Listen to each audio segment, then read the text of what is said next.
Rev up your engines!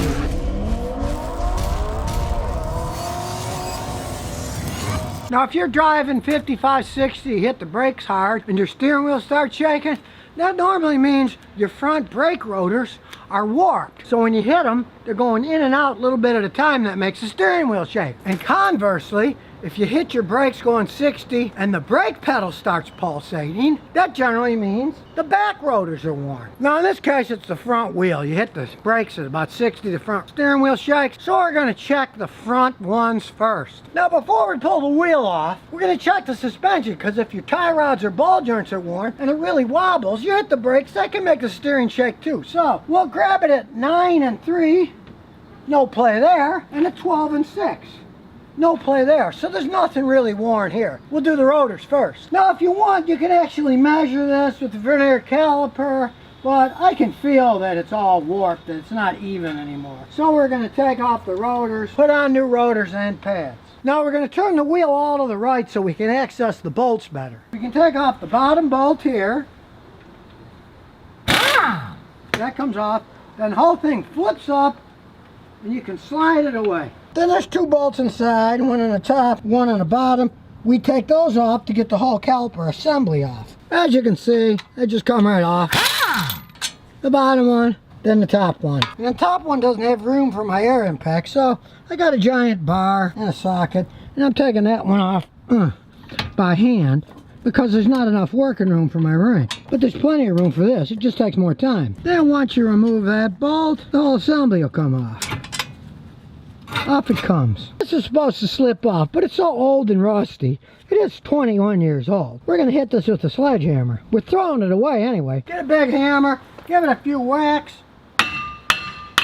Off it comes. Then you put new rotors on, and here's a trick. Now the factory rotors, they always work fine, but they're a lot more expensive. You don't want to buy the absolute cheapest rotors you can get your hands on, because a lot of times they'll warp. So you might want to look at good mid-priced ones like this.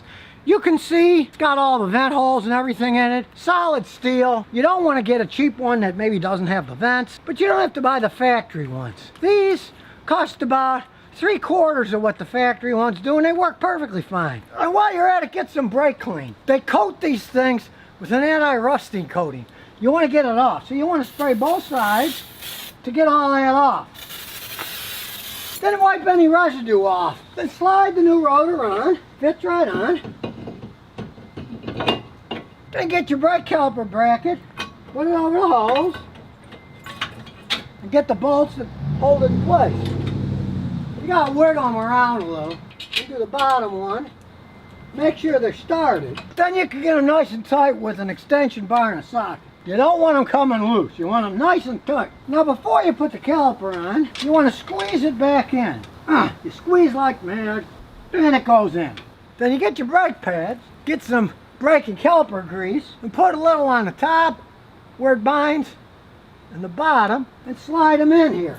You gotta kind of twist them, then they snap in place. There's one, then we snap this one in on the inside. Then it just snaps right on. Then that slides right over.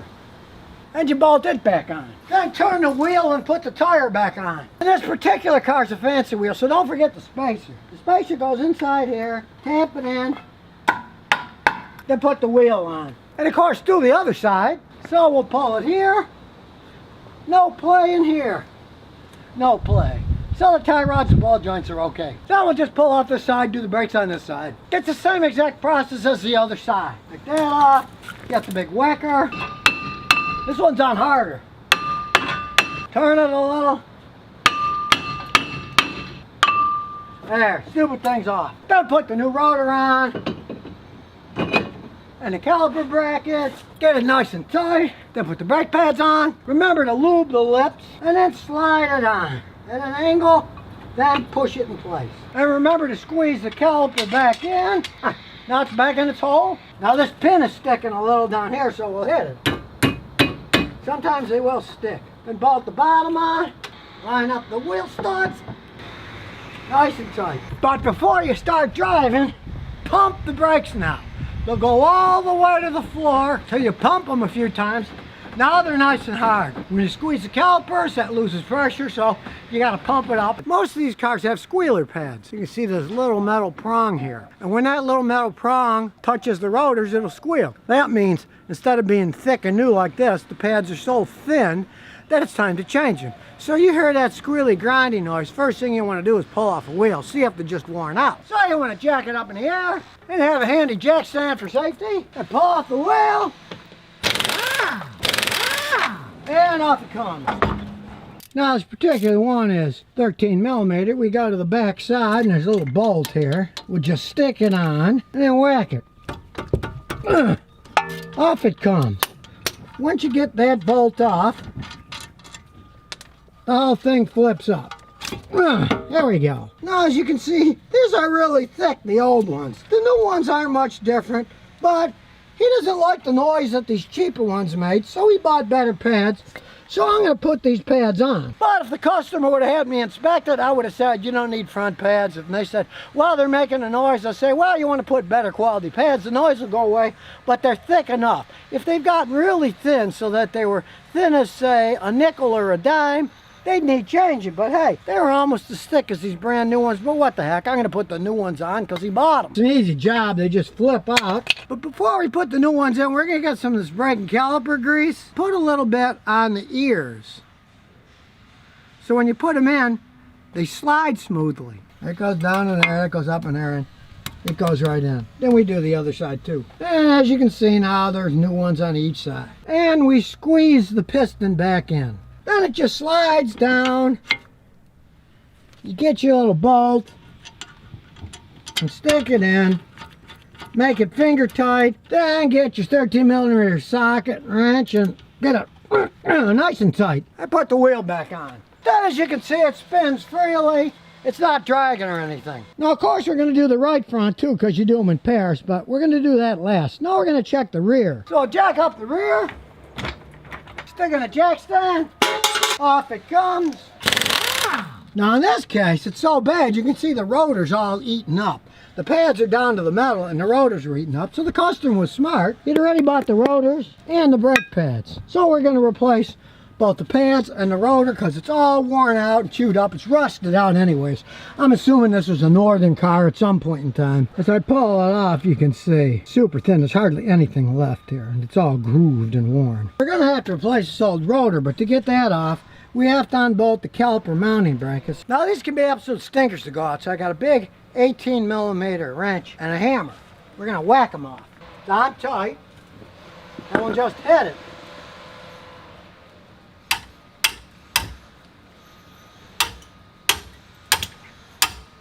It's moving, slowly but surely. That's coming loose. Now we're going to do the top one. It's up higher. Same thing. We'll whack it.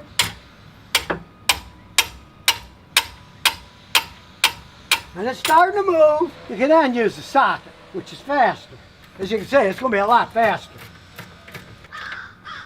There's one. I had a crozer watching today. Off it comes. Now we're going to get this off, which could be a stinker. You can see it's rusted on. When we get the old hammer, man, it's on there. This is going to be fun. So get out the old WD-40, spray it all around here, each one of these. Let's soak a little. Then we'll start whacking.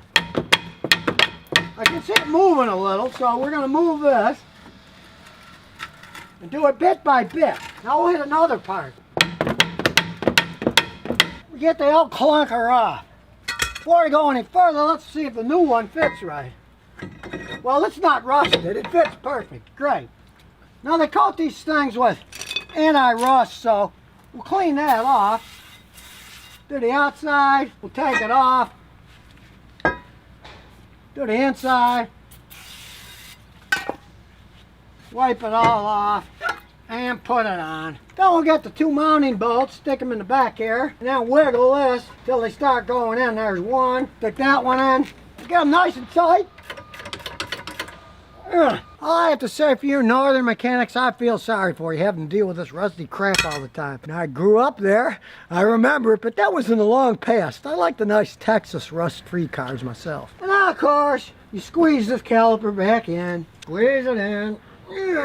Then same as the other ones. Get a little brake caliper grease, put it on the ears, slip them in, and slide it back down. The tiny bolt, stick it on the back side, and remember it'll slip, so you gotta put this back on the inside. Don't just put the wheel back on. No, I'm not gonna film the other side because it's exactly the same, left and right side. Let's hope the right rear one isn't as stuck as the left rear one, but it probably is. That's how it goes with northern cars. On many cars like this Lexus, the wheels have holes in them, so you can look inside with a flashlight and see how thick they are. And in this case, they're pretty thick, so you really don't need to change them. But here's the kicker. Well, that little metal squealer can break off. Then you won't hear any noise until the metal gets down to the metal and it's too late. So once you hear that squeaking, it's a good idea to test them to make sure that they're not thin and it's just time to change the pad. A lot of times car brakes will just squeak because discs are open to the air and the rotors get surface rust because they're steel, and they'll often make little noises now and then. And if you pull them off and you see that, hey, there's plenty of brake pad left, a lot of guys will just live with that and realize that as they age, some brakes just make squeaky noises. Now, as a tip to stop squeaking noises, my advice is buy high quality brake pads. I personally found that the Akebono, A-K-E-B-O-N-O, it's a Japanese company, pads are the best. I've had customers that even gouged their rotors with their old pads, but they didn't want to spend much money on their old car because it was a junker. So all I did was put on Akebono pads, and they didn't make any noise at all after that, so they're very good pads. Now, the next common thing that goes wrong with brakes is you step on the brake pedal, but it sinks to the floor. Maybe not all the time, but some of the time. Now, there's three things that can do that. When you step on the brake pedal, there's a rod that goes through the firewall,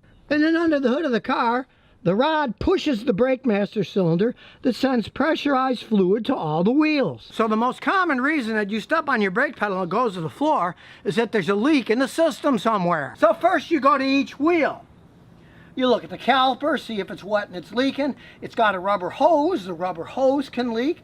And then you check each wheel that way to see if there's fluid leaking. Now, brake fluid is clear and it's very slimy, so if you want to make sure it's the right stuff, just get some, put a little on your fingers. You'll see it's real slippery. And you see that leaking, then you got to fix that leaking area. Now, external leaks are pretty easy to find. You're going to see the area leaking. It'll be all wet.